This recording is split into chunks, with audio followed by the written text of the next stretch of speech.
नमस्कार मित्रों।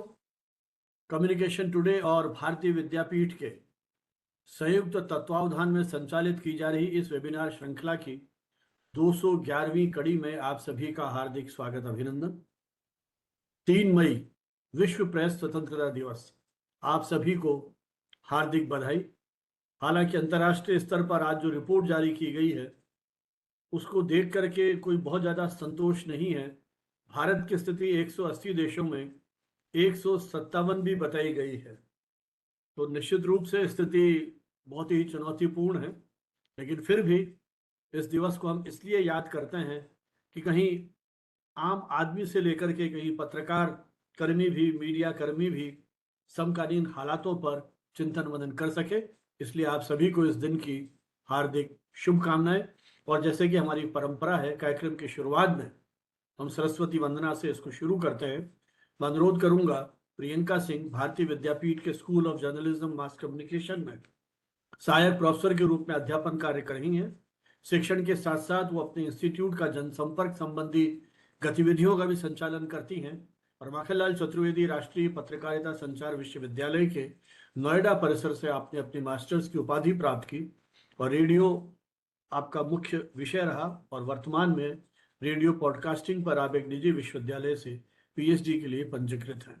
मैं अनुरोध करूंगा प्रियंका जी से सरस्वती वंदना की प्रस्तुति करें।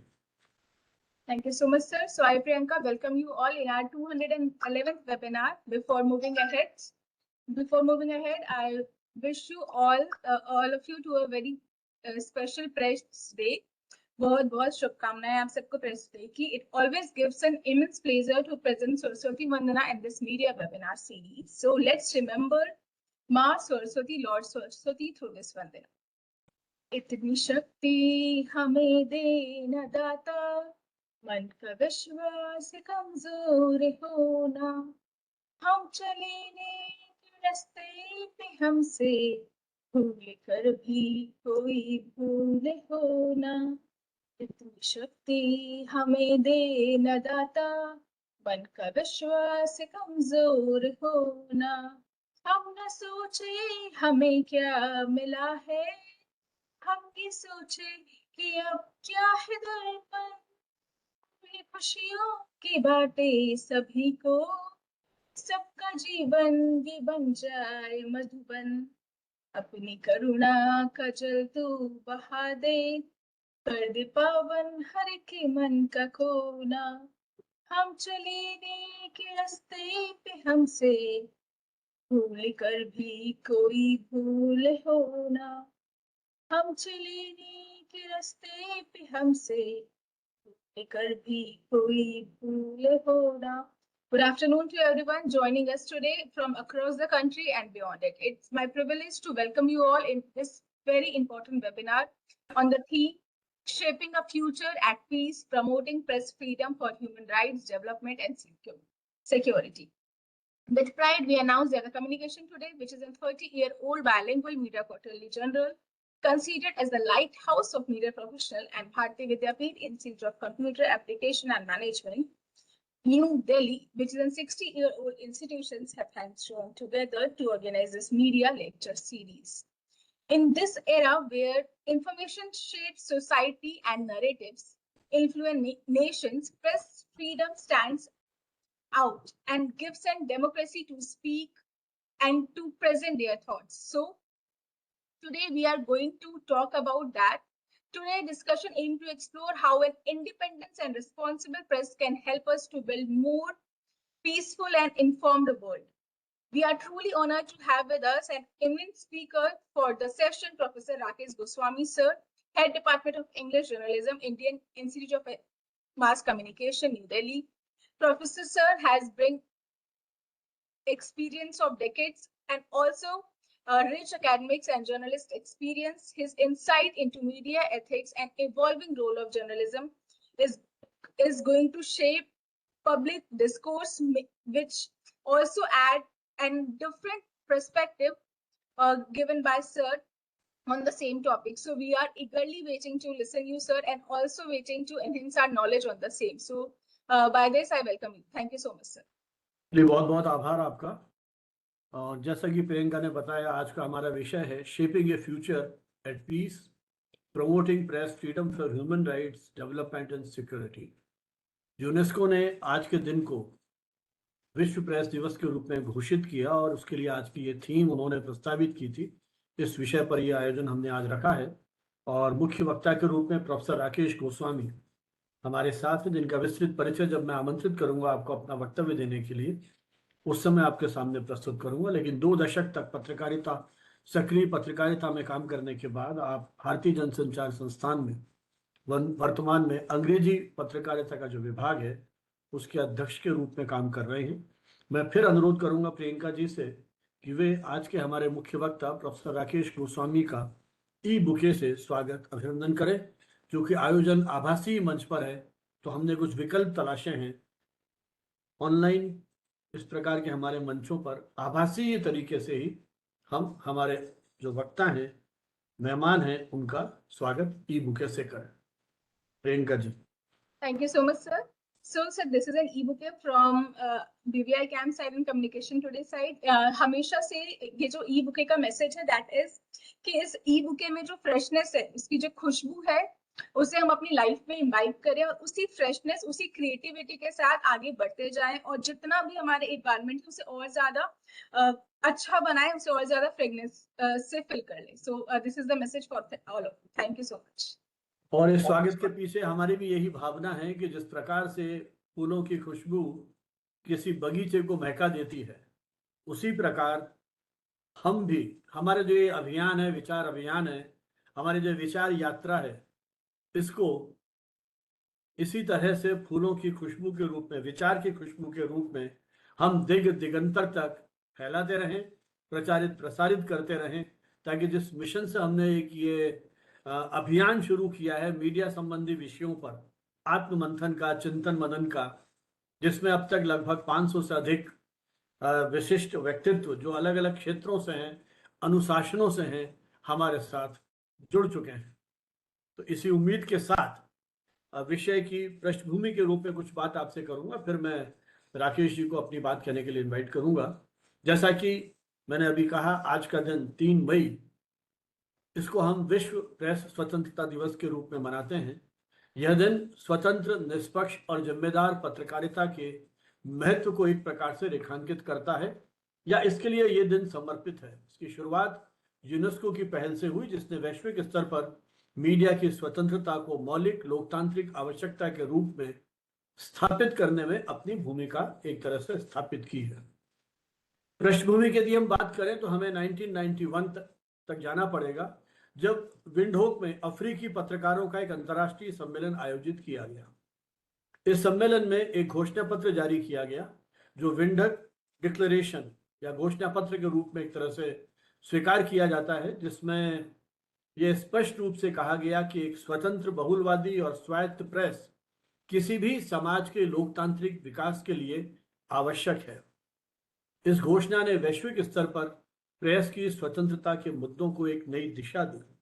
हालांकि जब भी हम प्रेस की स्वतंत्रता की बात करते हैं तो अक्सर 2 व्यक्तियों को कोट करते हैं। अमेरिका के पूर्व राष्ट्रपति, प्रथम राष्ट्रपति थे जेफरसन। उन्होंने कहा था, मेरे पास यदि चॉइस हो, न्यूज़पेपर विदाउट गवर्नमेंट, शासन विहीन समाचार पत्र, और समाचार पत्र विहीन शासन व्यवस्था, गवर्नमेंट विदाउट न्यूज़पेपर, तो मैं न्यूज़पेपर विदाउट गवर्नमेंट, शासन विहीन समाचार पत्र वाली व्यवस्था को अधिक प्राथमिकता दूंगा। ये अभिव्यक्ति की स्वतंत्रता के उस महत्व को रेखांकित करती है। और हमारे देश में पंडित नेहरू ने ये बात कही थी कि मैं स्वतंत्रता के दुरुपयोग से जुड़े सारे खतरों के बावजूद एक स्वतंत्र जो प्रेस की व्यवस्था है उसको पसंद करूंगा। तो इस प्रकार से जो महत्वपूर्ण हमारे नेता रहे, जिनके हाथ में नेतृत्व रहा, उन्होंने कहीं ना कहीं अपने उस कार्यकाल में अभिव्यक्ति की स्वतंत्रता को रेखांकित किया। तो 1991 में जब ये विंडहोक घोषणा पत्र जारी किया गया, तो बाद में संयुक्त राष्ट्र महासभा ने वर्ष 93 में 3 मई को प्रेस स्वतंत्रता दिवस के रूप में घोषित किया। तब से हर वर्ष मीडिया की स्वतंत्रता की स्थिति का आकलन करने के लिए पत्रकारों पर होने वाले हमलों और दमन के खिलाफ आवाज उठाने तथा अभिव्यक्ति की स्वतंत्रता को सशक्त बनाने के उद्देश्य से हम अलग अलग जगह आयोजन करते रहे हैं।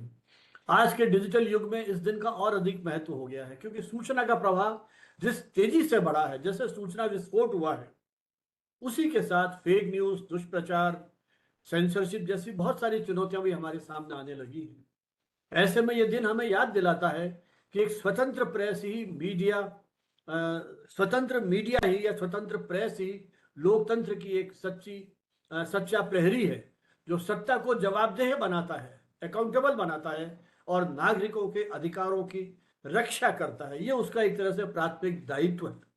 कहां तक वो हम सफल हो पाए हैं इन दायित्वों की पूर्ति में, इस पर भी कहीं ना कहीं चर्चा की जाती है या चर्चा की जानी चाहिए। तो एक प्रकार से ये दिन एक प्रतीक नहीं बल्कि सतत संघर्ष का एक स्मरण है, स्मृति है, सत्य, स्वतंत्रता, लोकतांत्रिक मूल्यों की रक्षा के लिए। यदि हम मानवाधिकारों की बात करें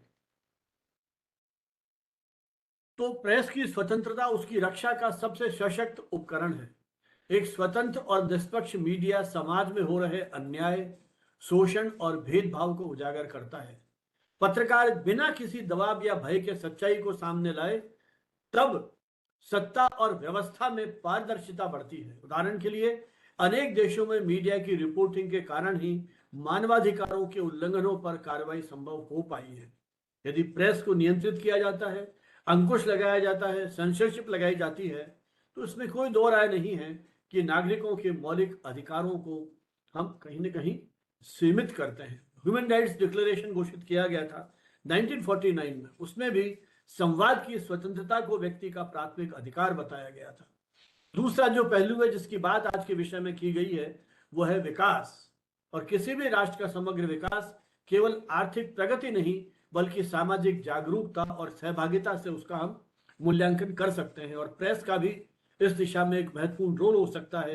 एक ब्रिज या सेतु के रूप में प्रेस जो है वो कार्य कर सकती है। किस तरह से जो लोक कल्याणकारी जो शासन व्यवस्था है, उसमें प्रेस जनता तक उन सरकारी योजनाओं के बारे में न सिर्फ जानकारी पहुंचाती है, बल्कि उन समस्याओं की, उन चुनौतियों की, उनकी अपेक्षाओं तक को वो सरकार तक पहुंचाने के लिए कार्य करते हैं। टू वे ट्रैफिक को हम एक तरह से देख सकते हैं और इस आधार पर ये उम्मीद कर सकते हैं कि ग्रामीण क्षेत्रों और हाशियों पर रहने वाले वंचित वर्गों की आवाज को मुख्य धारा में लाने का कार्य मीडिया कर सकने में सक्षम है। और तीसरी स्थिति है या तीसरा पक्ष है या तीसरा आयाम है, वो है सुरक्षा। अक्सर तर्क दिया जाता है कि राष्ट्रीय सुरक्षा के नाम पर प्रेस की स्वतंत्रता को सीमित किया जाना चाहिए। आंशिक रूप से सत्य हो सकता है, लेकिन इसके दुरुपयोग की आशंकाएं भी बहुत हैं। एक जिम्मेदार और स्वतंत्र मीडिया सुरक्षा से जुड़े हुए मुद्दों पर संतुलित और संवेदनशील रिपोर्टिंग करता है। यह अफवाहों और भ्रामक सूचनाओं को रोकने में भी मदद करता है। और हम देखते हैं पिछले कुछ वर्षों में हमारा जो डिफेंस सर्विसेज हैं या जो हमारी रक्षा सेवाएं हैं, रक्षा सेनाएं हैं, उन्होंने भी मीडिया के साथ मिलके इस तरह की कार्यशालाएं वगैरह आयोजित करनी शुरू की हैं, ताकि प्रेस और मीडिया, आर्मी के बीच में भी, हमारे जो डिफेंस फोर्सेस हैं उनके बीच में भी कहीं एक संवाद का सिलसिला शुरू हो सके। प्रेस की स्वतंत्रता के सामने बहुत सारी चुनौतियां हैं। पत्रकारों को धमकियां दी जाती हैं, हमले किए जाते हैं, सेंसरशिप का सामना करना पड़ता है, राजनीतिक दबाव है, कॉरपोरेट के अपने हित हैं, डिजिटल प्लेटफॉर्म्स की जो एल्गोरिदम प्राथमिकताएं हैं, बहुत सारी चीजें हैं जो मीडिया की निष्पक्षता को कहीं ना कहीं प्रभावित करती हैं। ट्रोलिंग है, ऑनलाइन उत्पीड़न है, ये भी सारी की सारी इस तरह की चुनौतियां हैं जो पत्रकारों को कहीं परेशान, व्यथित और चिंतित करती हैं। आवश्यक है कि प्रेस की स्वतंत्रता को अधिकार के रूप में नहीं बल्कि एक जिम्मेदारी के रूप में हम देखें। मीडिया को भी अपनी आचार संहिता का पालन करते हुए तथ्यपरक, संतुलित और नैतिक जो उसके एक पक्ष हैं उसके आधार पर कहीं रिपोर्टिंग करें तो शायद बेहतर होगा। जैसा मैंने कहा कि 2026 में आरएसएफ, रिपोर्टर्स जो विदाउट बॉर्डर, वो जो है उन्होंने जो रिपोर्ट जारी की है उसमें उन्होंने ये स्पष्ट कहा है कि पिछले 25 वर्षों में सबसे खराब स्थिति इस बार है। वैश्विक औसत जो है वो इतिहास में सबसे नीचे पहुंच रहा है।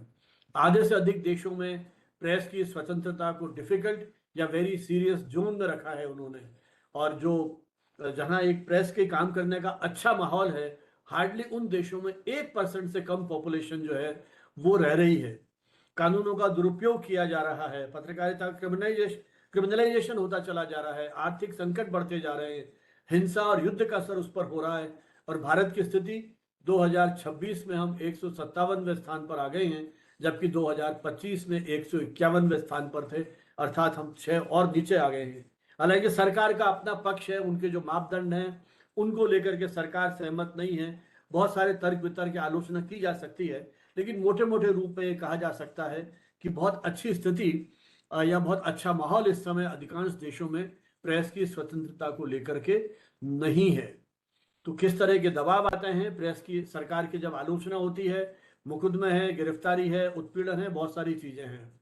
मीडिया स्वामित्व जो ओनरशिप है उसका किस तरह से केंद्रीकरण हो रहा है, राजनीतिक ध्रुवीकरण हो रहा है, बहुत सारी चीजें हैं जिन पर हम विस्तार से बात कर सकते हैं। लेकिन जो अपने पास जितना समय है आज, मैं अनुरोध करूंगा प्रोफेसर राकेश गोस्वामी से कि वो अपने अनुभव हमारे साथ शेयर करें।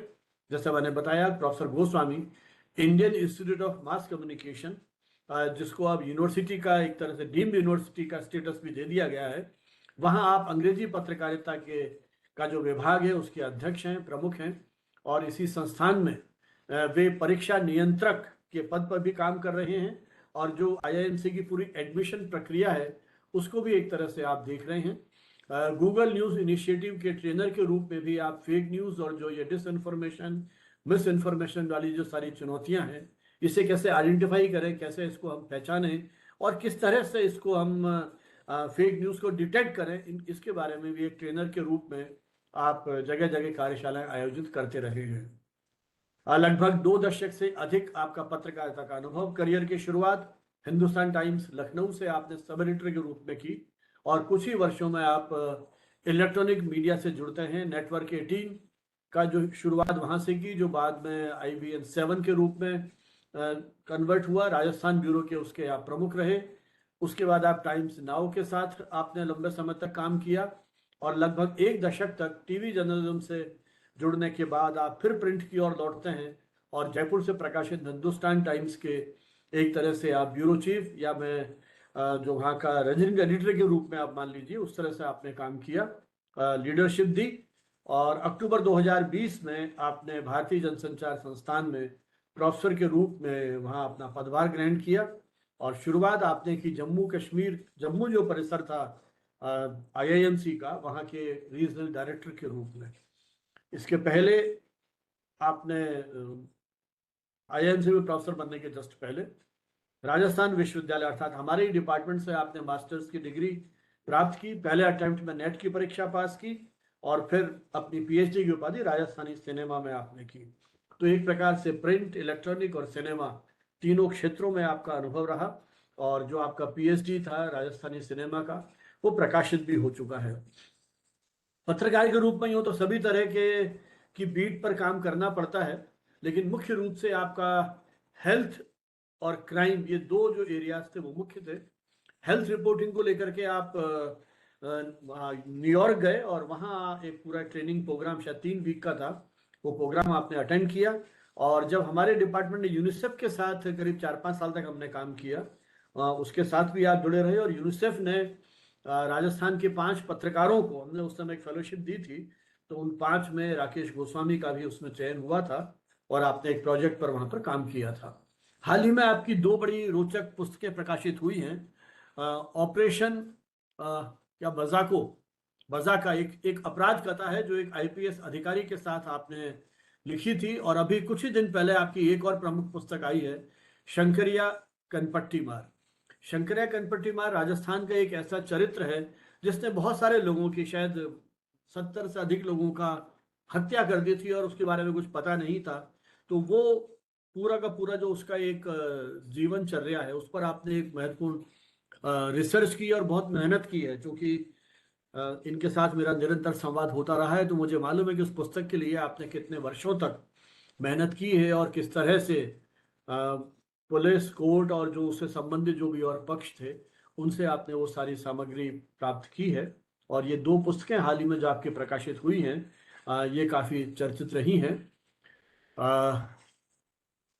कुल मिलाकर के एक समर्पित शिक्षक, अनुभवी पत्रकार और रिसर्चर के रूप में मीडिया शिक्षा और व्यावहारिक पत्रकारिता के बीच एक सशक्त सेतु के रूप में कार्य करते हुए डॉक्टर राकेश गोस्वामी ने अपनी एक विशिष्ट पहचान बनाई है। हमारी इस वेबिनार श्रृंखला में यदा कदा आपकी आहुति हम लेते रहे हैं।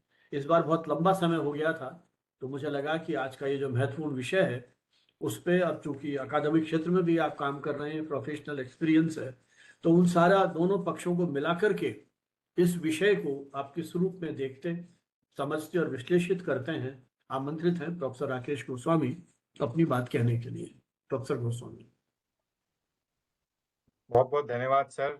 और अपने शिक्षक से अपने बारे में इतनी बातें सुनना कई बार बड़ा एम्बैरेसमेंट भी होता है। मैं बार बार सोच रहा था कि आपसे निवेदन करूं कि सर बस कीजिए, लेकिन चूंकि कुछ औपचारिकताएं हैं और ये वेबिनार रिकॉर्ड भी हो रहा है और तमाम ऐसे लोग भी इसको सुनेंगे देखेंगे जो शायद मुझसे परिचित ना हो, तो उसके लिए मैं आपका बहुत आभारी हूँ। बीवाई कैम का भी बहुत आभारी हूँ कि आप लोगों ने मुझे इस बहुत ही महत्वपूर्ण विषय पर आयोजित वेबिनार में मुख्य वक्ता के रूप में आमंत्रित किया। और जितने भी यहाँ श्रोता दर्शक जुड़े हुए हैं उन सबका भी बहुत आभार। आज का दिन बहुत ही महत्वपूर्ण है। जो लोग पत्रकारिता से जुड़े हैं, पत्रकारीय शिक्षा से जुड़े हैं या पत्रकारिता के किसी भी आयाम से जुड़े हैं, उनके लिए उनको ये दिन बहुत ज़रूरी है जानना कि एक विश्व में ऐसा दिन है जब सरकारों को याद दिलाया जाता है कि पत्रकारों की सुरक्षा, उनकी स्वतंत्रता के लिए आपको किस तरह से कटिबद्ध रहना है। मैं अपनी बात शुरू करूँ उसके पहले मैं चाहता हूँ कि एक बार उन सभी पत्रकारों को मैं दिल से सलाम करूँ, जिन्होंने पिछले कुछ वर्षों में अपने पत्रकारीय व्यावहारिक जीवन के निर्वहन करते समय अपनी जान गँवा दी। सिर्फ़ इस साल 1 जनवरी 2026 से लेकर आज तक करीब 13 पत्रकार मारे जा चुके हैं अलग-अलग देशों में, जिसमें से 5 फ़िलिस्तीन में, 3 लेबनान में। ये दोनों देश ऐसे हैं जहाँ पर कॉन्फ्लिक्ट चल रहा है। तो हम समझ सकते हैं कि जहाँ कॉन्फ्लिक्ट होता है वहाँ पत्रकारों के ऊपर किस तरह के रिस्क होते हैं, कितने खतरे होते हैं। 2 मेक्सिको में और तमाम एक-एक, 2-2 और दूसरे देशों में। और इसी के साथ आज जब हम प्रेस फ्रीडम की बात कर रहे हैं, तो हमें ये जानना ज़रूरी है कि लगभग 400 से अधिक पत्रकार विभिन्न देशों में इस समय अ, सलाखों के पीछे हैं अपना जर्नलिस्टिक काम करने के लिए। और ये सारा डेटा जो है जो जिसका ज़िक्र बनावत सर ने शुरू में किया, रिपोर्टर्स सैन्स फ्रंटियर, क्योंकि ये फ्रेंच संस्था है, तो उसका full form reporters sense frontier है और उसको जब अंग्रेज़ी में अनुवादित करते हैं तो वो रिपोर्टर विदाउट बॉर्डर बन जाता है। हालाँकि मैं अपनी बात के तीसरे पार्ट में इसके बारे में भी थोड़ी और बात करूँगा कि ये संस्था कैसी है? क्या इसके इंडेक्स पे हमें बहुत ज़्यादा विश्वास करना चाहिए? इसके पीछे क्या मेथोडोलॉजी है? तो कुल मिलाकर मैंने अपनी बात को 3 हिस्सों में आज बाँटा है। पहली बात मैं बात करूँगा कि जो प्रेस फ्रीडम डे है, जिसकी काफ़ी बात भानावत सर ने इसकी प्रारंभिक भूमिका में कर दी है। कैसे ये दिन शुरू हुआ, कैसे इसकी शुरुआत हुई और इस दिन विश्व में क्या-क्या गतिविधियाँ होती हैं। दूसरे पार्ट में मैं जो प्रेस फ्रीडम का स्टेटस है पूरे वर्ल्ड में, कहाँ किस तरह की स्वतंत्रता है, कितनी स्वतंत्रता है, कहाँ कम स्वतंत्रता है, कहाँ अधिक स्वतंत्रता है, इसकी बात करूँगा। और आखिरी में मैं बात करना चाहूँगा कि कैसे प्रेस की फ्रीडम या फ्रीडम ऑफ एक्सप्रेशन को पीस से, क्योंकि इस वर्ष का जो थीम जिसको प्रियंका जी ने भी बताया और बनावत सर ने भी बताया कि इस वर्ष का जो थीम है, वो पीस से रिलेटेड है। तो उसको मैं कनेक्ट करने की कोशिश करूँगा कि फ्रीडम ऑफ एक्सप्रेशन या फ्रीडम ऑफ प्रेस का पीस से किस तरह से जुड़ाव है। तो जैसा कि सर ने पहले ही बताया है कि ये यूनाइटेड नेशन जनरल असेंबली में 1993 में एक रेज़ोल्यूशन पास हुआ था, जिसको विंडहॉक डिक्लेरेशन भी कहते हैं। जो एक आर्टिकल 19 जो है United Nations declaration on human rights, उसका इत्तेफाक से भारतीय संविधान का भी आर्टिकल 19 ही है, जो freedom of speech and expression की बात करता है। तो UN declaration on human rights जो कि 1948 में पास हुआ, भारतीय संविधान के लागू होने से 2 वर्ष पहले, और उसमें ये बात कही गई है कि फ्री प्रेस जो है वो डेमोक्रेसी और ह्यूमन राइट्स को आगे बढ़ाने के लिए बहुत ज़रूरी है। अगर आपको लोकतंत्र को मजबूत करना है, सशक्त करना है और आपको लोगों के राइट्स, ह्यूमन राइट्स को सुनिश्चित करना है तो उसके लिए बहुत ज़रूरी है कि फ्री प्रेस हो, स्वतंत्र प्रेस हो। हम जानते हैं कि आज प्रेस के सामने तमाम तरह की चुनौतियाँ हैं। प्रोफ़ेसर जोशी ने पॉइंट आउट किया है कुछ, मुझे एक नोटिफ़िकेशन आया है, लेकिन मैं मेरे ख़्याल से बात खत्म होने के बाद सर की बात हम और सुनेंगे। प्रोफ़ेसर हेमंत जोशी जी भी हमारे साथ जुड़े हुए हैं, जो आईएमसी में मेरे वरिष्ठ रहे हैं। हालाँकि मैं आईएमसी में भारतीय जनसंचार संस्थान में आया, उसके पहले वो सेवानिवृत्त हो गए थे। लेकिन बीच-बीच में कभी उनसे मिलना-जुलना होता है, कुछ-कुछ विषयों पे बातचीत होती है। तो हम जानते हैं कि प्रेस के सामने आज पूरे विश्व में तमाम तरह के चैलेंजेज़ हैं, और जो आरएसएफ की रिपोर्ट आई है, उसने कहा है कि पिछले 25 वर्षों में जब से वो अपना इंडेक्स निकाल रहे हैं, जिस तरह की दुर्गति प्रेस की आज विश्व में देखने को मिल रही है, वैसे कभी भी नहीं रही है। इसका एक बड़ा कारण मुझे लगता है कि जो आर्म्ड कॉन्फ्लिक्ट अलग-अलग हिस्सों में हो रहे हैं, वो बहुत बड़ा कारण है। दूसरा एक कारण ये है कि पूरे विश्व में यदि आप गौर करेंगे, तो ज़्यादातर देशों में ऐसी सरकारें, ऐसे राष्ट्र प्रमुखों को आना, ऐसी सरकारों का का चुनाव होना, जो राइट विंग की तरफ लीन करती हैं। और राइट विंग में या लेफ्ट विंग में कोई समस्या नहीं है, लेकिन ऑब्जेक्टिविटी जो एक होती है कि हर चीज़ को ऑब्जेक्टिव तरीके से देखना, सच को सच कहना, गलत को गलत कहना, वो क्षमताएँ शायद उन सरकारों में कम रहती है, और वो इसीलिए अपना विरोध भी नहीं झेल पाते। और जब प्रेस उनकी कमियों को उजागर करता है, उनके करप्शन को उजागर करता है, तो वो उससे बहुत नाराज़ होते हैं और तरह-तरह के कार्रवाइयाँ होती हैं, डिफेमेशन सूट्स फाइल हो जाते हैं। जैसा मैंने बताया कि आज भी जब हम प्रेस फ्रीडम की बात कर रहे हैं, तो पूरे विश्व में लगभग 400 से अधिक पत्रकार सलाखों के पीछे हैं, सिर्फ़ इसलिए कि उन्होंने अपने-अपने देशों में एक स्वतंत्र पत्रकार होने के कर्तव्य का निर्वहन किया। सेंसरशिप होती है, आपके खिलाफ वायलेंस होता है, मारपीट की जाती है, मार दिया जाता है। मैंने अब जैसा आप बताया, अभी हम मई में बैठे हैं, मई भी बल्कि अभी शुरू हुआ है। जनवरी से लेके अप्रैल 4 महीने में 13 पत्रकारों की हत्या पूरे विश्व में हो चुकी है। और यदि भारत का आंकड़ा हम देखें, तो मैं इस विषय पे बात करने के लिए जब थोड़ी रिसर्च कर रहा था, मैंने देखा कि पिछले 10 वर्षों में भारत में 29 पत्रकारों की हत्या हुई। हालाँकि ये थोड़ा-सा विवादास्पद है कि क्या उनकी हत्याएँ किसी जर्नलिस्टिक रीज़न से ही हुई या उसके पीछे कोई और कारण थे? क्योंकि हर केस में जब मैंने रिसर्च करने की कोशिश की, तो उसका कोई एक कॉन्क्लूसिव एविडेंस नहीं मिला। कुछ केसेज़ ऐसे भी थे जिनकी जाँच सीबीआई को दी गई। बावजूद इसके वो पुख्ता तौर पे ये बात कहीं साबित नहीं हुई कि उनकी जो हत्या हुई थी, वो उनके पत्रकारीय कार्यों के निर्वहन की वजह से हुई थी। लेकिन फिर भी ये एक चिंताजनक बात है कि 10 वर्षों में 29 पत्रकारों की हत्या हो जाना। इसके अलावा एक जो बहुत बड़ा खतरा हमारे सामने इस समय मंडरा रहा है, वो है मिस इन्फॉर्मेशन का। और जैसे-जैसे एआई बढ़ रहा है, जैसे-जैसे एआई को यूज़ करके डीप फेक्स बनाए जा रहे हैं। आपकी हमारी आवाज़ उठाकर, किसी की शक्ल लगाकर, हूबहू आवाज़ को मैच करके, मेरा फ़ोन आपके पास आए, आपका फ़ोन मेरे पास आए, आवाज़ हूबहू मैच करती हो, तो ये जान पाना बड़ा मुश्किल है कि वो आवाज़ के पीछे का व्यक्ति सचमुच वही है जो फ़ोन कर रहा है या कोई दूसरा है। तो डीप फेक और मिस इन्फॉर्मेशन का जो खतरा है, वो बहुत तेज़ी से बढ़ रहा है, और उसने जैसे तमाम दूसरे क्षेत्रों को प्रभावित किया है, उसी तरह जर्नलिज़्म के सामने भी एक बहुत बड़ा चैलेंज के रूप में आर्टिफ़िशियल इंटेलिजेंस के तमाम टूल्स आए हैं। मैंने भनावत सर, एक बहुत इंटरेस्टिंग बात बताता हूँ आपको। अभी जब मेरी किताब ये आई, India's most dangerous serial killer, तो मैंने एक दिन ऐसे गूगल पे डाला India's most dangerous serial killer और अपना नाम लिख दिया आगे, राकेश गोस्वामी। तो मुझे जो सबसे पहले जो एआई क्यूरेटेड कंटेंट आता है, उसमें लिख के आया कि राकेश गोस्वामी के खिलाफ मध्य प्रदेश में एक मुकदमा चल रहा है, जहाँ पर उनको बेल नहीं मिल रही है। और ये, चूँकि एआई को एक राकेश गोस्वामी और दूसरे राकेश गोस्वामी में अंतर करना नहीं आता। एक कोई व्यक्ति है जिसका यही नाम है, जो मध्य प्रदेश में किसी मुकदमे में है, जेल में है, उसको बेल नहीं मिल रही है, और एक राकेश गोस्वामी है जिन्होंने एक किताब लिखी है, उसने दोनों को मिक्स कर दिया।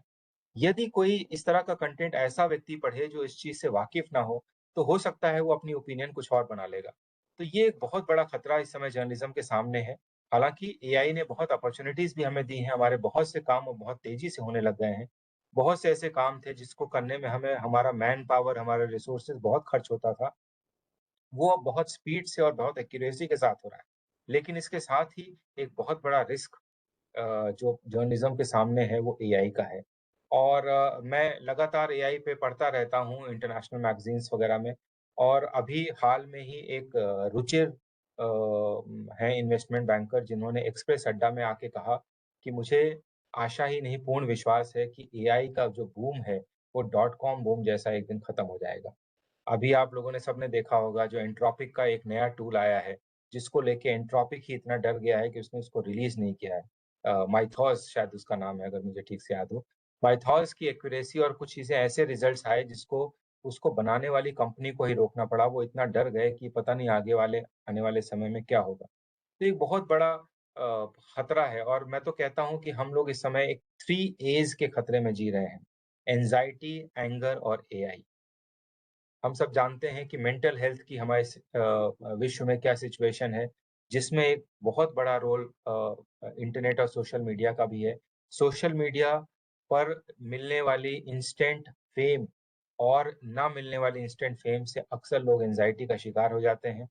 हमारे अंदर गुस्सा बहुत बढ़ गया है, एंगर इश्यूज़ बहुत ज़्यादा हो गए हैं, और एआई तो एक समस्या है ही। तो मुझे लगता है कि ऐसे समय में ये जो आज का विषय है, shaping a future of peace, एक ऐसा भविष्य जहाँ पर ना गुस्सा हो, ना एंग्ज़ायटी हो, ना कोई किसी तरह का खतरा हो, और पूरा विश्व शांति से रहे, पीस के साथ रहे। और पीस की बात आज के समय में और भी इम्पोर्टेंट है, क्योंकि हम देख रहे हैं अपने चारों तरफ किस तरह देश, एक देश दूसरे देश पे हमला कर देता है, बिना किसी कारण के। आपको जानकर आश्चर्य होगा कि इकोनॉमिस्ट मैगज़ीन जो कि अमेरिका से निकलती है, जिस इश्यू में उसने यूएस स्ट्राइक की खबर निकाली ईरान के ऊपर, उसने कहा कि एक ऐसा युद्ध जिसका कोई मोटिव नहीं है। यूएस के पास कोई कारण नहीं है कि वो अ, ईरान पे क्यों हमला करे। ये बात अलग है, दीगर है कि जो पूरी डिबेट है इकोनॉमी की, कैसे पेट्रो डॉलर कमज़ोर हो रहा है और कैसे चाइना और रशिया दूसरी करेंसी को प्रमोट कर रहे हैं, और उसको लेकर कहीं न कहीं यूएस डरा हुआ है, और इसलिए उसने जो उसके, मैं तो कहूँगा पिट्ठू देश, ऑयल प्रोड्यूसिंग पिट्ठू देश हैं, सऊदी अरेबिया जिसमें दादागिरी है उसकी, इन सबों को साथ लेकर ईरान पे बिना किसी मोटिव के एक हमला किया। तो ये मज़े की बात है कि जो जिस एक इंडेक्स को लेकर हम प्रेस फ्रीडम के स्टेटस की बात करते हैं, जो कि ग्लोबल प्रेस फ्रीडम इंडेक्स, जिसमें सर ने बताया कि हमारा जो अभी रिसेंट रिपोर्ट आई है, उसमें भारत का 157वाँ स्थान है। मज़े की बात है कि ये एक इंटरनेशनल नॉन प्रॉफिट ऑर्गेनाइज़ेशन है जो जिसका हेडक्वार्टर पेरिस में है। और एक ये बहुत कोइंसिडेंस है कि जो डिक्लेरेशन ऑन ह्यूमन राइट्स था, वो भी पहला डॉक्यूमेंट फ्रेंच में बना था। बाद में हालाँकि उसके तमाम ट्रांसलेशंस हुए, और बल्कि इतने ट्रांसलेशंस हुए कि 1999 में इस डिक्लेरेशन को Guinness book of world record में मोस्ट ट्रांसलेटेड डॉक्यूमेंट के नाम से इसको दर्ज किया गया है। और आज एज़ ऑफ 2024 इस डिक्लेरेशन को 562 भाषाओं में ट्रांसलेट किया जा चुका है, 562 लैंग्वेजेज़ में। तो ये वर्ल्ड का मोस्ट ट्रांसलेटेड डॉक्यूमेंट है universal declaration on human rights. तो ये एक अजीब-सा इत्तेफ़ाक मुझे लगा कि आप लोगों से शेयर करना चाहिए कि जहाँ से प्रेस फ्रीडम की बात निकलती है, जहाँ से इंडेक्स निकलता है, उसी भाषा में universal declaration on human rights भी सबसे पहले निकला था। ये जो वर्ल्ड प्रेस फ्रीडम डे है, इसमें एक बहुत महत्वपूर्ण एक कॉन्फ्रेंस आयोजित होती है, जो कि कल होगी इस साल की, जिसका थीम जो इस साल का थीम है, उस पे बात होगी, और इस साल वो ज़ाम्बिया में हो रही है। तो आपको ये भी बताना बहुत ज़रूरी है कि ये जो कॉन्फ्रेंस 1998 से शुरू हुई, ओवर द इयर्स इसका थीम जो कुछ ऑपरेटिव कीवर्ड्स रहे, उसमें हमेशा press freedom, human rights, freedom of the press, uh, combating racism through free press, covering war on global terrorism, इस तरह के विषय हमेशा से हावी रहे हैं। तो आप समझ सकते हैं कि 1998 से लेकर 2026 तक लगातार जो हर साल वर्ल्ड फ्रीडम डे कॉन्फ्रेंस आयोजित होती है, उसमें इन विषयों को लेके बहुत चिंता है कि मीडिया का रोल कैसे विश्व में डेमोक्रेसी को, पीस को, ह्यूमन राइट्स को बचाने में कैसे उसका रोल हो, कैसे डायलॉग से, म्यूचुअल अंडरस्टैंडिंग से, रिकंसिलिएशन से हर हर बात का समाधान युद्ध नहीं होता है। कैसे आप डायलॉग से, म्यूचुअल अंडरस्टैंडिंग से, रिकंसिलिएशन से आप पूरे विश्व में पीस या शांति ला सकते हैं। और अ, उम, ये जो जिसको विंडोक डिक्लेरेशन भी कहते हैं, तो मज़े की बात है कि 1998 से लेके 2026 के बीच में ये कॉन्फ्रेंस 2 बार नामीबिया की इस कैपिटल में हुई है। एक बार 2001 में हुई थी और दूसरी दूसरी बार शायद 2012 या 13 में हुई, मुझे ठीक से अभी साल याद नहीं आ रहा है उसका। तो ये 2 बार वहाँ पर आयोजित की जा चुकी है। कहने का मतलब मेरा यही है कि कैसे लगातार बार-बार हर साल जब भी वर्ल्ड प्रेस फ्रीडम डे मनाया जाता है और जब भी हम ये वर्ल्ड प्रेस फ्रीडम कॉन्फ्रेंस करते हैं, तो हमेशा जो हमारा ज़ोर जिन शब्दों पे रहता है, वो इन्हीं शब्दों के इर्द-गिर्द रिवॉल्व करते हैं। प्रेस की फ्रीडम, प्रेस का role, human rights, democracy, development, peace. तो जो मेरी बात थी दूसरी, अब मैं जो बात है उसके दूसरे हिस्से में आता हूँ, जहाँ पर मैं बात करूँगा आपसे ग्लोबल प्रेस फ्रीडम इंडेक्स की। और ये जो लगातार हर साल ये रिलीज़ होता है, 1998 से ये भी रिलीज़ हो रहा है। और सबसे पहले जब ये शुरू हुआ था तब हमारी भारत की रैंकिंग उस समय 80 थी। जिस साल पहली बार ये इंडेक्स आया था उस समय भारत की रैंकिंग उसमें 80 थी। अ, धीरे-धीरे ओवर द इयर्स ये रैंकिंग कम होती गई है और साल दर साल इसमें लगातार गिरावट आई है। मैंने ये देखने की कोशिश की कि क्या इस रैंकिंग में जो सरकार है, गवर्नमेंट ऑफ द डे है, उसका भी कोई कोरिलेशन है क्या? और मुझे बहुत इंटरेस्टिंग एक फैक्ट मिला कि 2004 में, 2009 में और 2014 में भारत की रैंकिंग इस इंडेक्स में क्या रही है। तो 2004 में इस कोई कुछ बोल रहा है, मैं रिक्वेस्ट करूँगा आप अपना माइक कृपया म्यूट कर लें।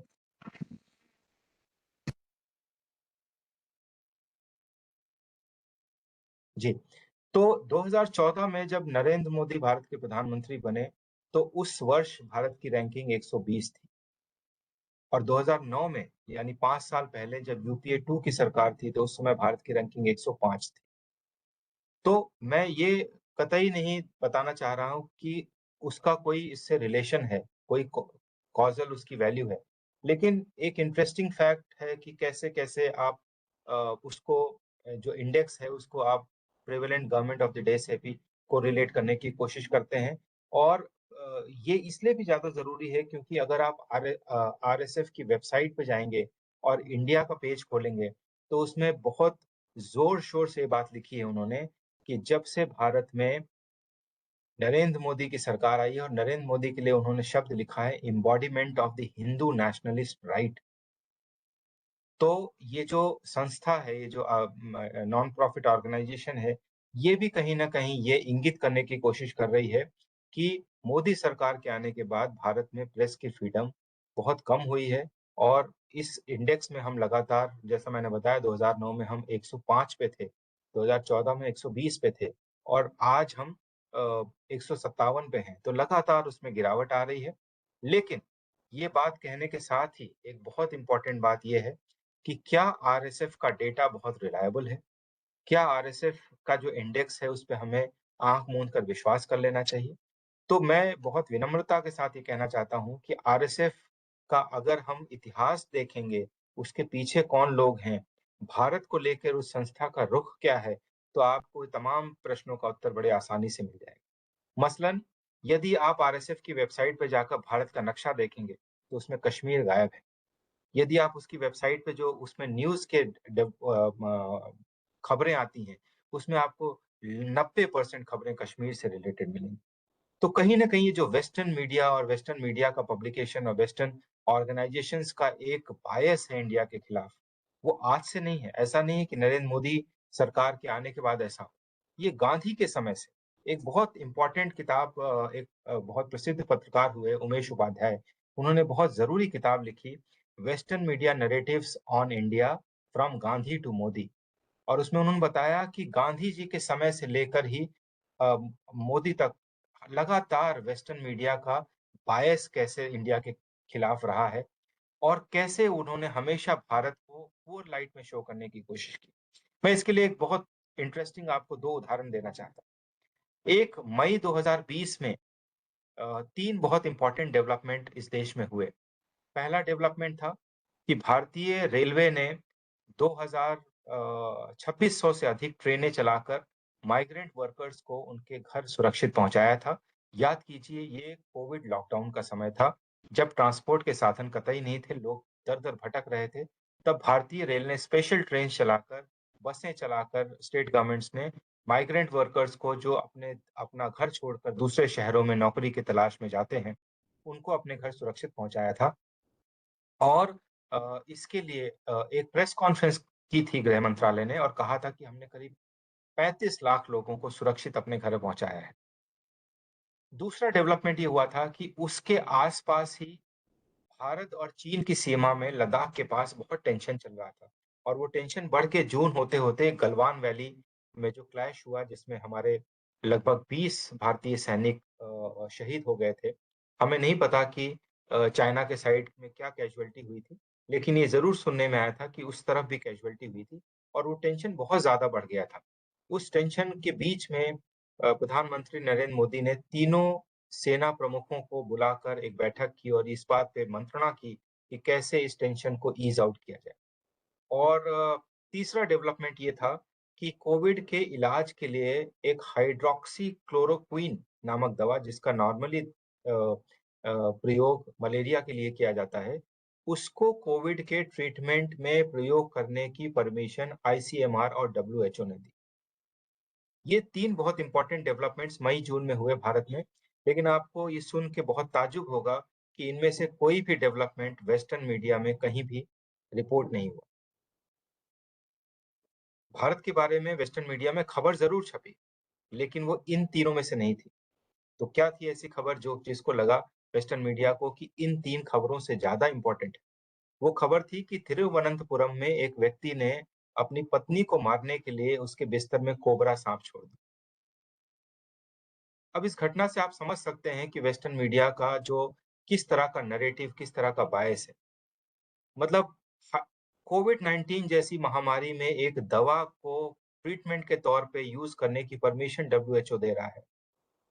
लद्दाख, इंडो चाइना टेंशन को लेकर प्रधानमंत्री बैठक कर रहे हैं, प्रधानमंत्री उसमें मंत्रणा कर रहे हैं और ये चर्चा हो रही है। पहली बार प्रधानमंत्री का इंटरवेंशन हो रहा है, गलवान वैली में क्लैश हो चुका है। 35 लाख लोगों को सुरक्षित स्पेशल ट्रेन चला के उनके घर पहुँचाया गया है। इनमें से कोई भी खबर वेस्टर्न मीडिया को इम्पोर्टेंट नहीं लगी। उनको ये ज़रूरी लगा क्यों? क्योंकि जो भारत के प्रति एक स्टीरियोटिपिकल नैरेटिव है कि भारत साँप का देश है, भारत सपेरों का देश है। उस नैरेटिव को प्रोपेगेट करने के लिए उन्होंने इस खबर को बहुत प्रोमिनेंटली छापा और वेस्ट के तमाम प्लेटफ़ॉर्म्स, कोई ऐसा नहीं किसी एक अखबार में छपा। तमाम अखबारों में उसको बहुत प्रोमिनेंस के साथ जगह मिली, ये कोबरा स्टोरी। इसी के साथ एक मैं थोड़ा पीछे ले जाना चाहता हूँ, कहीं ऐसा नहीं हो कि ये जो बायस है वो इस सरकार से रिलेटेड हो। जिस समय ज्ञानी जैल सिंह राष्ट्रपति बने भारत के, वो पहले सिख राष्ट्रपति थे देश के। और कनाडा में हम सब जानते हैं कि सिख पॉपुलेशन बहुत ज़्यादा है।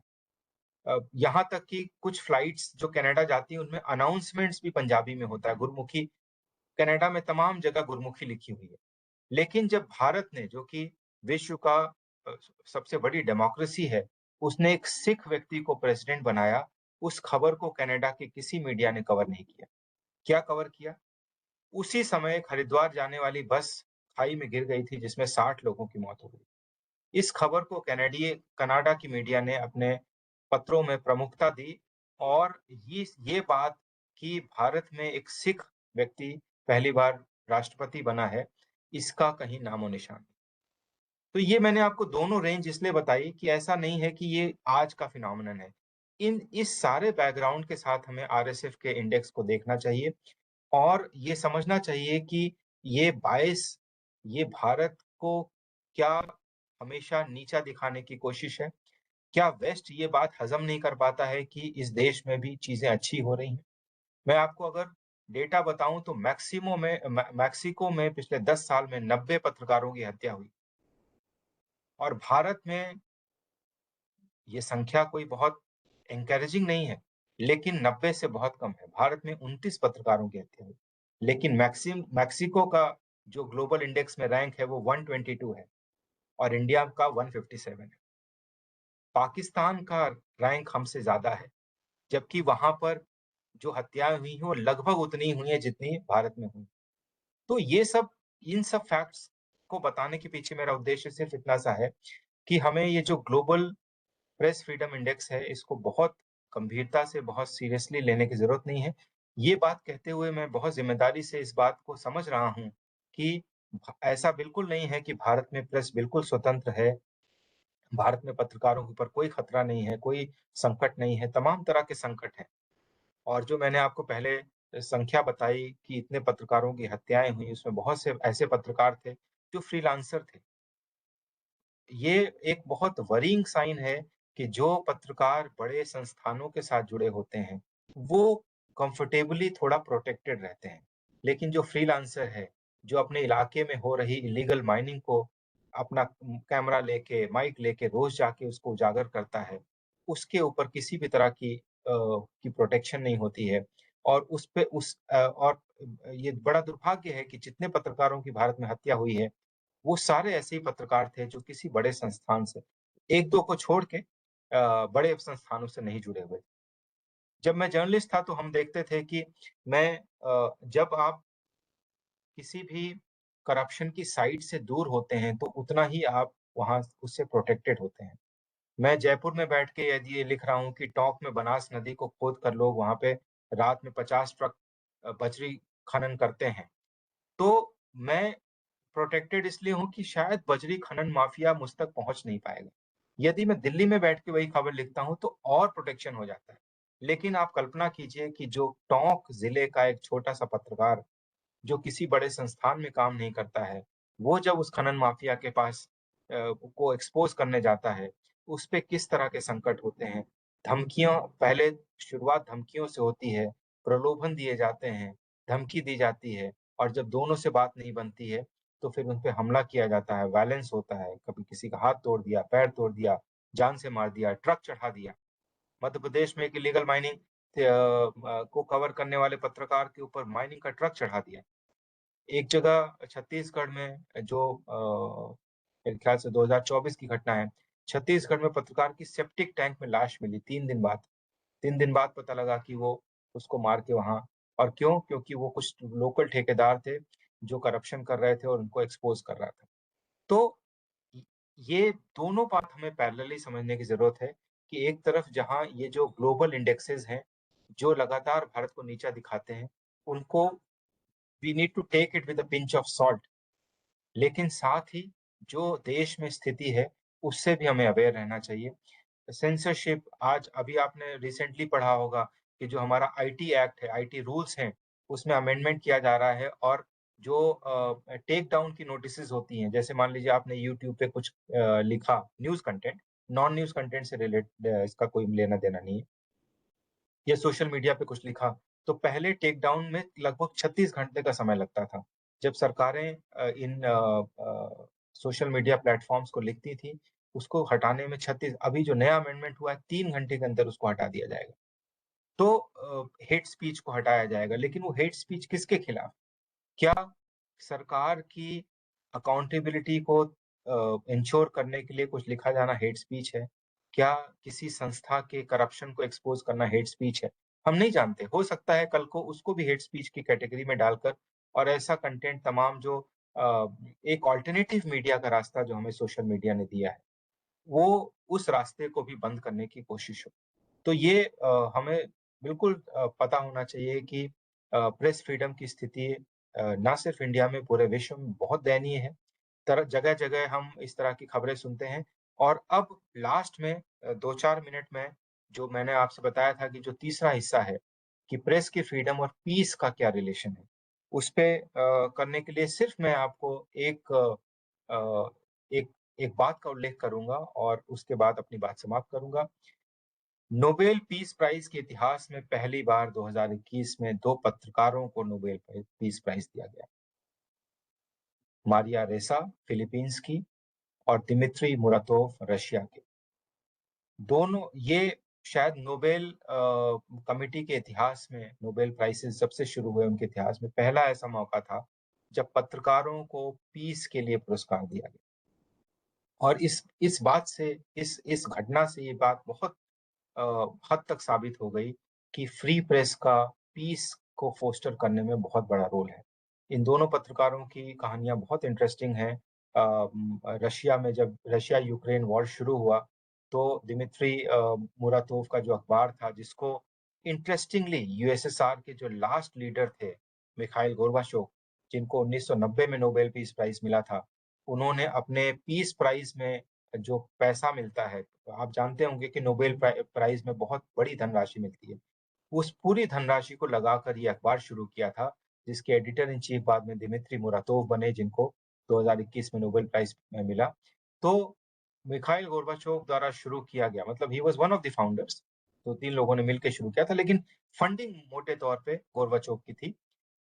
उस अखबार को जब रशिया-यूक्रेन वॉर शुरू हुआ, तो उसको बंद करना पड़ा, क्योंकि वो रशिया की लाइन टो नहीं कर रहा था। वो नहीं छाप रहा था जो रशिया चाहती थी।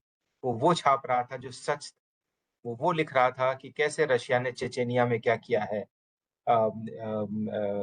दूसरे आस-पास के जो देश हैं वहाँ कैसे एनेक्सेशन कर रहा है। सच्चाई लिख रहा था, इसलिए उसका लाइसेंस कैंसल हो गया और वो अखबार बंद हो गया। आप सोचिए कि 2021 में उसको नोबेल प्राइज़ मिल रहा है, नोबेल पीस प्राइज़ मिल रहा है और 2022 में वो अखबार ही बंद कर दिया जा रहा है। और बाद में उसी नाम से एक दूसरा अखबार रोमानिया में शुरू हुआ, यूरोपियन कंट्री में।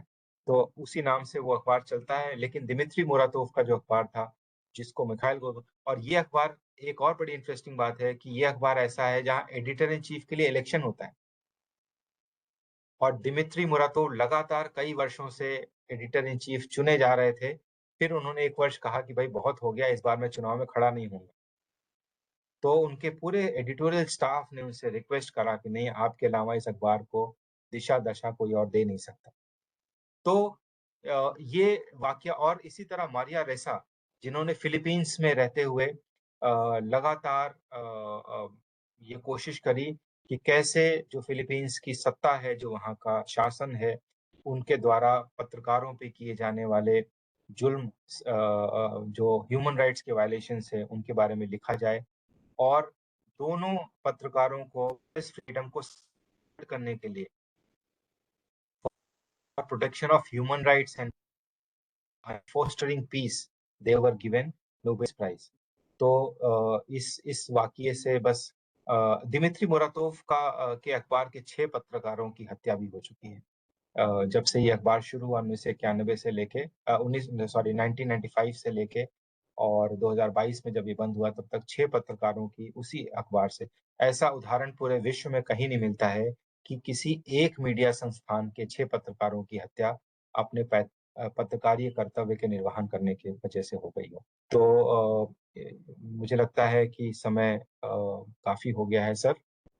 मैं यही पे अपनी बात समाप्त करूँ कि मुझे लगता है कि विषय बहुत इंटरेस्टिंग है, तो कुछ अगर हम सवाल-जवाब भी कर सकें या कुछ कमेंट्स भी आएँगे तो बहुत अच्छा रहेगा।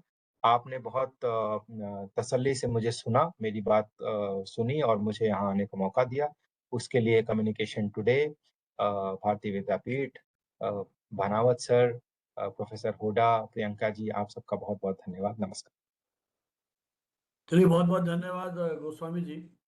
आपने बहुत ही सारगर्भित और संतुलित तरीके से पूरी वैश्विक जो स्थिति है प्रेस की स्वतंत्रता को लेकर के, और किस तरह पश्चिमी मीडिया ने भारतीय परिप्रेक्ष्य को प्रस्तुत किया, किस तरह से नैरेटिव्स गढ़े और बहुत सारे उदाहरणों के माध्यम से अपनी बात को समझाया। और कुछ जो रोचक उदाहरण, किस तरह से नोबेल प्राइज कि जो मनी थी उस पर अखबार शुरू किया और कैसे उसका अवसान हुआ। इन रोचक किस्सों के साथ जिस तरीके से इस पूरे विषय को आपने विश्लेषित किया, मुझे लगता है कि पूरी की पूरी जो परंपरा है और ये अंतर्राष्ट्रीय स्तर पर जो रिपोर्ट जारी हो रही है उनमें जिस प्रकार की कॉन्फ्लिक्ट है उसको आपने भली भांति तरह से स्पष्ट किया है। इसके पूर्व की प्रश्नोत्तर का सिलसिला शुरू किया जाए। एक बार फिर अनुरोध करूंगा प्रियंका जी से कि इस विश्व प्रेस स्वतंत्रता दिवस की यादगार स्मृति के रूप में ई सर्टिफिकेट और ई मेमेंटो गोस्वामी जी को भेंट करें। Priyanka ji. Once again, sir, this is sir, the certificate, e-certificate is on the screen. This is just in honor of gratitude and respect from BBIM and Communication Today. We have your e-memento as well. Let me.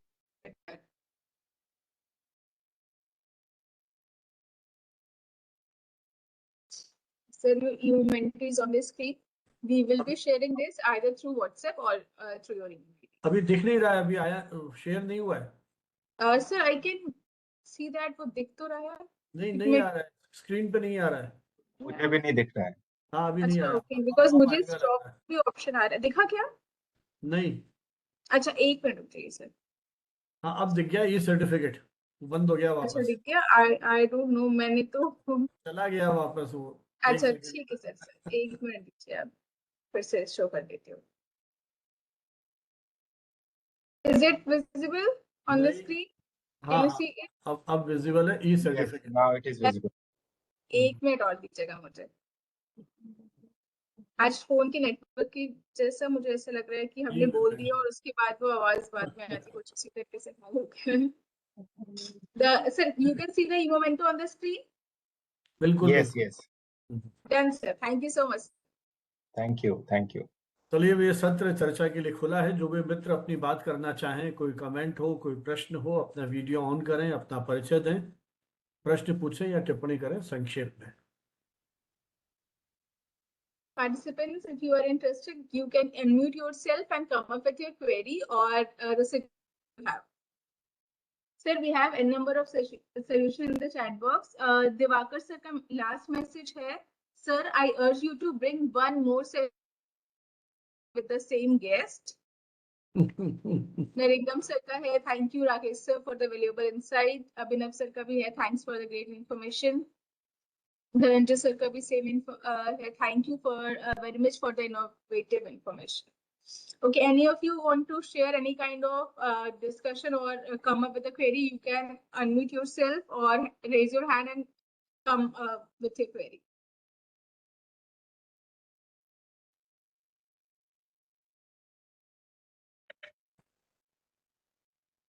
नमस्कार sir. हाँ सूरज जी। Sir मैं सूर्यदेव प्रसाद, वर्तमान समय में विद्या विश्वविद्यालय मेरठ में पत्रकारिता एवं जनसंचार विभाग में सहायक प्रवक्ता हूँ। आज इसी तरह के विषय को लेकर के चौधरी चरण सिंह विश्वविद्यालय में भी एक संगोष्ठी आयोजित की गई थी, जिसमें नारद मुनि के योगदान को नारद जयंती का आयोजन किया गया और उसमें भी इस बात का जिक्र हुआ कि जो भारत में प्रेस की स्वतंत्रता को लेकर के जो रैंकिंग 157 दिया गया है वो कहीं ना कहीं बायस है और जो अंतर्राष्ट्रीय स्तर पर जो तमाम जो भारत विरोधी ताकतें हैं उन लोगों के द्वारा होता है। एक जो सबसे महत्वपूर्ण है कि भारत विश्व गुरु रहा है और अंतर्राष्ट्रीय स्तर पे जो हालात हैं इसमें भारत के पत्रकारों की भी बहुत महत्वपूर्ण भूमिका है कि किस तरह से वो आगे आकर के और विश्व शांति की स्थापना में योगदान दे सकते हैं। निश्चित रूप से भारत में जो पत्रकारिता का एक स्वर्णिम इतिहास रहा, 200 वर्ष हमारा जो उदंत मार्तंड का पूरा हुआ है उसमें बहुत बड़ी भूमिका भी रही है और निश्चित रूप से यदा कदा जो दूसरी ताकतें हैं, पूंजीपति ताकतें हैं, पूंजीवादी ताकतें या जो विरोधी ताकतें हैं वो पत्रकारों पे हमले और उनकी हत्याएं वगैरह इस तरह से होती रही हैं।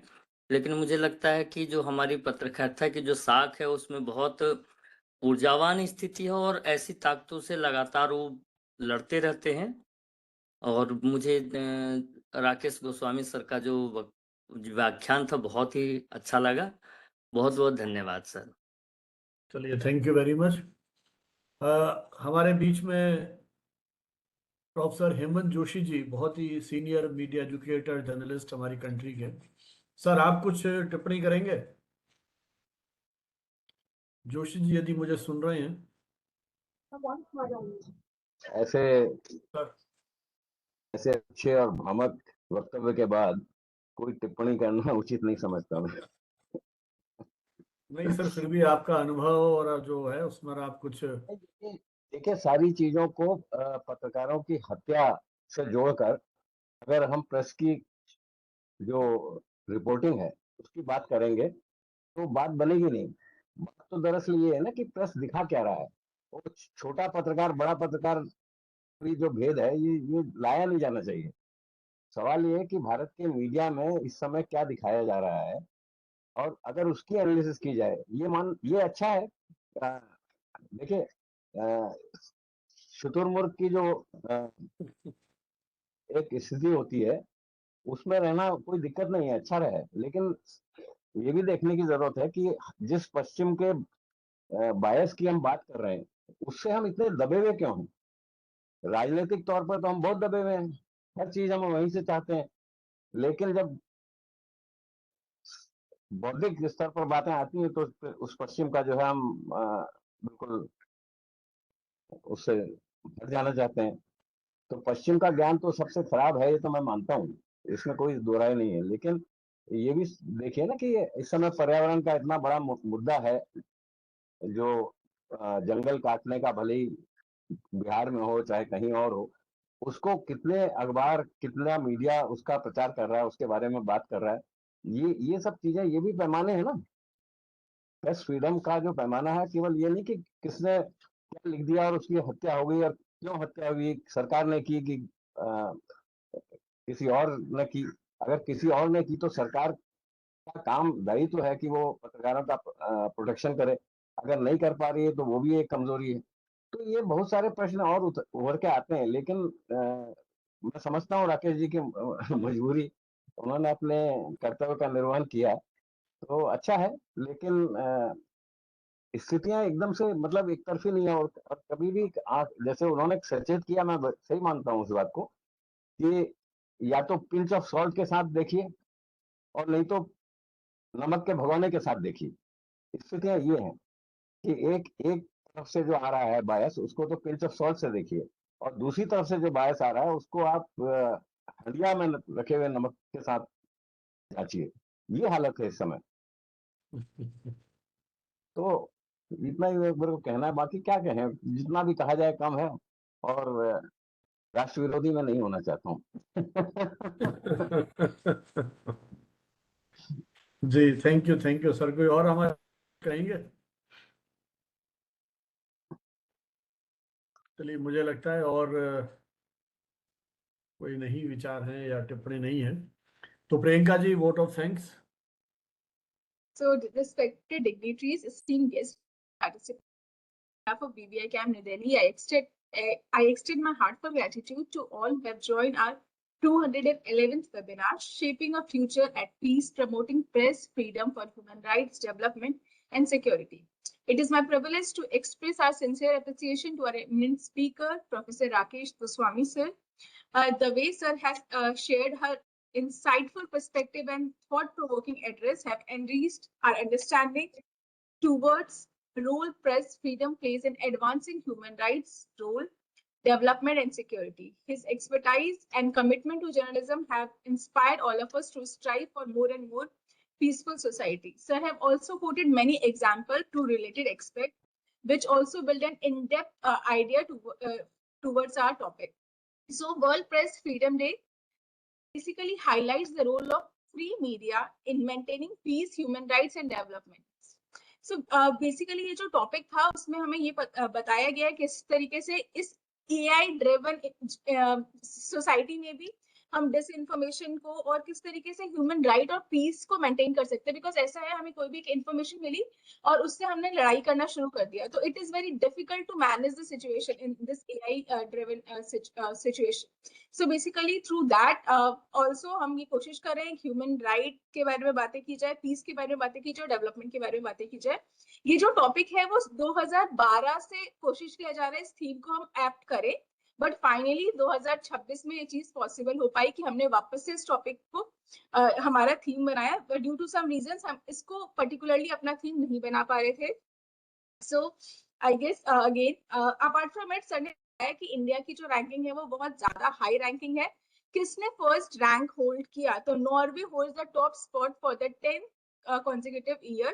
बिकॉज क्यों होल्ड किया नॉर्वे ने, मतलब नॉर्वे ऐसा क्या डिफरेंट कर रहा है that he is holding the first top position in this? Because of its exceptional standard in legal, political, economic condition for journalism, उनका जो strong legal protection है उसकी वजह से Norway come on the first as considered to or comparing to other countries as well.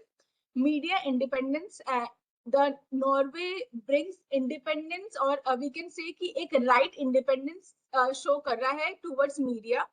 Norway ने एक high level of independence show किया with strong ethical guidelines and wide spread public trust. कहीं ना कहीं ये जो एथिकल गाइडेंस है ना, बहुत बार ऐसे लगता है कि इसकी धज्जियां उड़ रही हैं और हमें ऐसा लगता है कि हम इसको होल्ड करके नहीं चल सकते।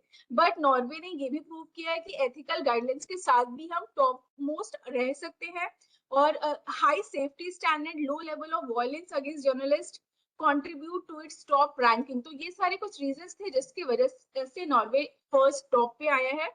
सो बेसिकली अगर हम एथिकल पर्सपेक्टिव को ध्यान में रखते हैं, लीगल चीजों को ध्यान में रखते हैं, कहीं ना कहीं हम उस चीजों को और आगे लेकर जा सकते हैं। So I give special thanks Nawat sir and professor MN Huda sir, director BBI camp, because ये दोनों स्ट्रॉन्गेस्ट पिलर है।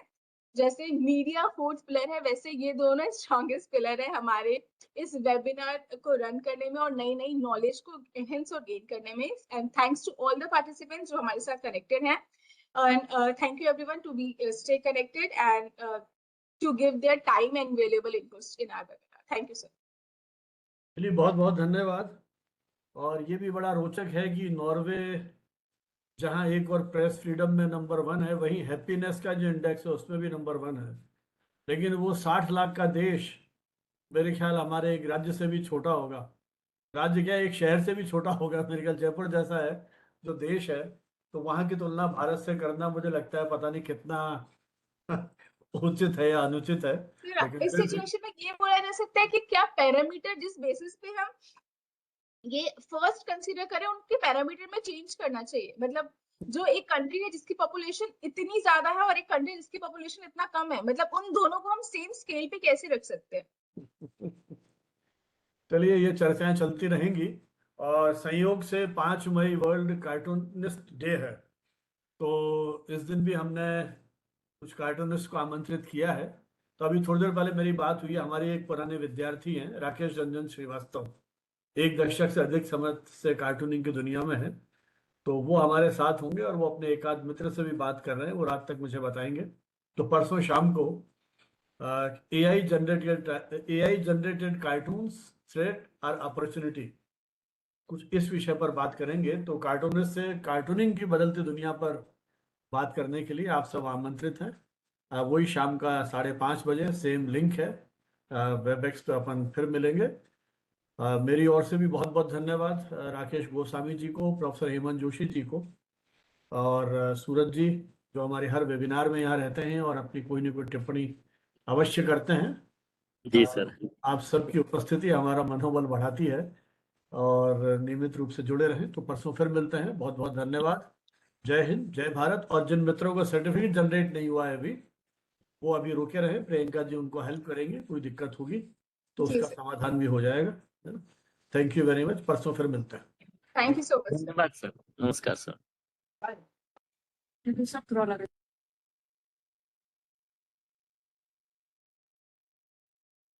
Participants, all of you who have already generated your certificate, thank you so much for your valuable input and time. And those who haven't generated their certificate till now can generate it by double clicking on the link and filling up your right details. मैंने link वापस से share कर दिया है chat box में। आप बस double click कीजिए उस लिंक में और अपनी डिटेल्स फिल करके अपना सर्टिफिकेट जनरेट कर सकते हैं। Don't forget to type your email ID correctly because you will going to receive your certificate on your mentioned email ID. So type it correctly. Let me check किसने certificate generate कर लिया है. I'm here with you for next 5 to 10 minutes maximum. Okay, after that I'll be closing this meeting room. Till that time you can generate your certificate as early as possible. One more thing, dear participants, try to join this meeting soon because if you are just connecting in the sake of certificate, that will not leave a good impact for others too. So I will just request you to join it as early as possible.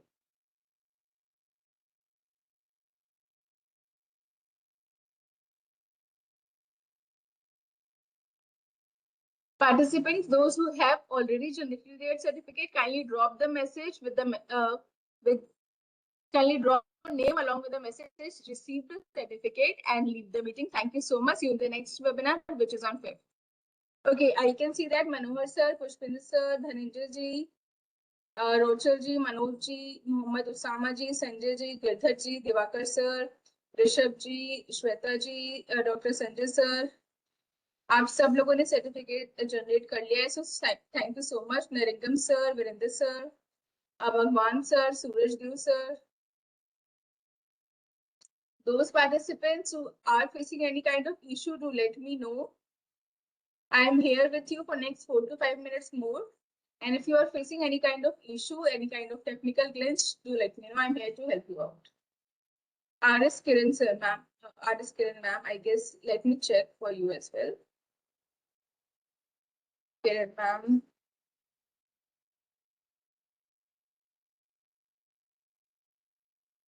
R.S. Kiran ma'am haven't generated their certificate. Ma'am, kindly generated. So, Pooja Wadhwa, Abhinav sir, Virender ji, Abhinav, Jani ji, Sunu Kumar, journalist. I can see that R.S. Kiran ma'am haven't generated their certificate. Rest, I guess all of you have already generated your certificate. One more name is there. Mahama. I guess another name I can see who haven't generated their certificate. Participants, I'm here with you next 4 to 5 minutes more. अगर आपको कोई भी problem है, technical issue है, do let me know. I'm here with you to solve your issue and help you out to generate your certificate. Okay. If not, then if you have already generated your certificate, you can leave the meeting. Thank you so much. Okay, I can see that Krishna have already generated your certificate. Krishna ma'am, I guess sir भी हो सकते हैं, तो sir ने भी certificate Yes, ma'am, generate I कर have दिया है. submitted the Google form. Okay, thank you so much, Krishna. Thank you. Okay. Can I leave? Yeah, sure. Thank Okay, you. thank you. The participants who have already generated certificate can leave the meeting. See you in the next webinar, which is on 5th. And those who haven't generated their certificate, kindly generate it soon by double clicking on the link shared with you in the chat box. Thanks दीदी. Thank you, Didi. Thank you so much. Network issues के कारण मैं बाहर हो गया था, पता ही नहीं चल पाया. राकेश सर बोल रहे थे और मैं पता नहीं चला और मैं बाहर होते चला गया. I guess ज्वाइन किया था आपने, थोड़ा टाइम पे ही ज्वाइन किया था, मैंने देखा था. दीदी मेरे साथ समस्या ये हुआ ना कि पता नहीं नेटवर्क इश्यूज हुआ, कट गया. अब मैं बार बार ज्वाइन कर रहा हूँ, देखता हूँ कि नेटवर्क बता ही नहीं रहा है. अच्छा. तो इधर मौसम खराब था तो इसलिए कर थोड़ा परेशानी हो गई. चलिए कम से कम सर का रिकॉर्डिंग तो मिल ही जाएगा और सर ग्रुप में डालते ही हैं. जी. अच्छा लगा. आज का विश्व प्रेस दिवस पर इससे बेहतर कोई कार्यक्रम नहीं हो सकता था. और लगातार कार्यक्रम हुआ है. आज संजय द्विवेदी मैसेज किए थे सुबह में, तो उनका भी आज कानपुर से चला था कार्यक्रम सुबह में उनका जी. और उनके साथ भी जुड़े थे. तो एक नारद जी जयंती पर और पत्रकारिता के 200वें वर्ष पर उन्होंने बात को रखा था सवेरे.